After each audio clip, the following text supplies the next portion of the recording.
Police now believe the three men drove straight into a carefully planned trap. Fuel bill provides vital defence alibi. A simple petrol receipt could spell freedom for a triple murder defendant and Old Bailey Troy has hurt. Michael Steele, accused of gunning down the three drug dealers with the help of his right-hand man Jack Williams, denies the killings. The court also heard from Supergrass and star prosecution witness Darren Nichols, who claims he was the getaway driver for the murders. He told the court he met Steele and Williams in Marks Tay near Colchester at 5 p.m. on December 6, 1995, and the trio then drove via a roundabout route to Workhouse Lane in Rettendon. In court on Friday, Steele's barrister Graham Parkins QC produced a petrol receipt for December 6th, the most dramatic twist in the defence case so far. It showed that Steele signed a credit card slip at a garage around 8 miles and 20 minutes drive away from Marks Tay at 5:01 p.m. on the day of the murders. Mr. Parkins added, "If you then arrived in Marks Tay from the direction Nichols said you did, would it take even longer?" Steele replied, "Yes, it would be slower. You would encounter all the traffic." The petrol receipt also showed 4-star petrol was purchased.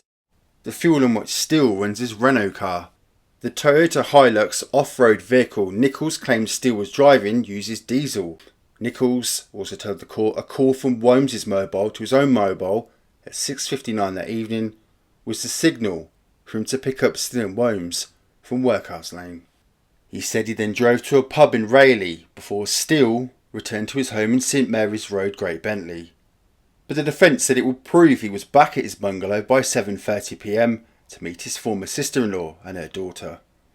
The defence team played tapes in court of telephone calls to Steele by 2 undercover police officers posing as IRA members Billy and John. They are heard telling Steele they were owed money by the dead men and demanded that he comes up with the cash. Senior police officers have testified the detectives were not authorised to make any such threats to Steele, yet on the tapes the officers are heard saying, "You are going to have to emigrate. That's the only way, because I am going to follow this up, and I have A-levels in whacking people." Other sinister lines included, "The ceasefire's gone, Mickey, and your ceasefire's gone." They also tell him to watch his car. The trial continues. Champagne Alibi in Rettendon murder trial. The sister-in-law of a triple murder defendant told how they sipped champagne together less than 2 hours after the brutal killings. Postwoman Phyllis Stanbrook of Point Clear near Clacton was giving evidence in defence of Michael Steele. The prosecution alleges the killings took place between 6:45 and 7 p.m. on December 6th. However, Miss Stanbrook testified that Steele was at his home in St Mary's Road, Great Bentley, Essex at 7:30 p.m. that night. She told the court she was considering buying his bungalow.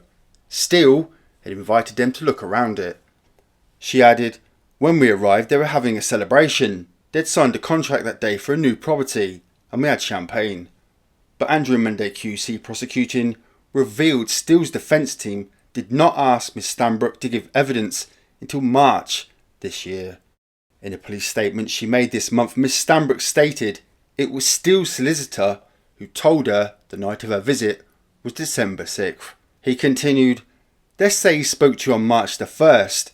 If I'd asked you on February 28th what date you went round to see Mr. Steele, what would you have said?" Miss Stanbrook replied, "I would have said, I can't recall." The trial continues. Murder trial hears of Alibi. A lover of one of the 2 men accused of a triple gangland killing claims he has the perfect alibi: sausage rolls. Jackie Street claimed in a signed statement she brought and cooked sausage rolls with Michael Steele during the critical hours Pat Tate, Craig Rolfe and Tony Tucker were gunned down in a quiet country lane. But the 52-year-old will never take the Old Bailey stand after doctors confirmed she was suffering from severe depression. Jackie Street's statement alleges 54-year-old Steele was with her on the day of the savage gangland shooting. Her statement, said to have been made before she came ill, kept lawyers locked in a legal battle for nearly 2 days. However, when it was finally read to the jury yesterday, Mr. Justice Hidden pointed out that parts would be strongly disputed by the prosecution. Miss Street, who lived with Steele at St Mary's Road, Great Bentley, Essex, said she was with him all day on December the 6th, 1995, when 3 drug dealers were gunned down in their Range Rover. In the statement read out by Defence Counsel Graham Parkins QC, she claimed she and Steele went to Bullpen near Grays to buy a trailer. She recalled first going to Tesco in Colchester to buy sausage rolls and drink, which she believed to be gin and vodka. Miss Street also remembered passing Shenfield, travelling on the A12 before reaching the A127 and going on to Bullpen. She said no one was in when they went to pick up the trailer, so Steele hitched it onto the back of his Renault car and they returned home. Miss Street claimed she had cooked the sausage rolls for a couple who were interested in buying their house.